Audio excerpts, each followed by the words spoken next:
1895 খ্রিস্টাব্দে স্বামী রামকৃষ্ণানন্দকে স্বামীজি লিখেছিলেন, শাঁকচুন্নী যে ঠাকুরের পুঁথি পাঠাইয়াছে তাহা পরম সুন্দর, কিন্তু প্রথমে শক্তির বর্ণনা নাই।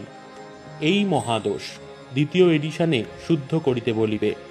শাঁকচুন্নী মানে এখানে ঠাকুরের পুঁথিকার অক্ষয় কুমার সেনের কথা বলা হচ্ছে। এই প্রসঙ্গে স্বামী সারদেশানন্দ লিখছেন, শ্রীরামকৃষ্ণ পুঁথি লেখককে স্বামীজি ব্যগ্রভাবে নির্দেশ দেন পুঁথিতে ঠাকুরের সঙ্গে মায়ের স্তব অন্তর্ভুক্ত করিবার জন্য। সশক্তিক ছাড়া ভগবানের উপাসনা হয় না।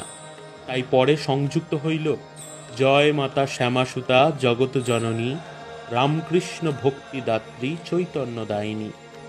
স্বামীজি স্বয়ংও স্বরচিত ঠাকুরের আরাত্রিক স্তবে মায়ের বীজমন্ত্র হ্রিং সংযুক্ত করিয়া দেন।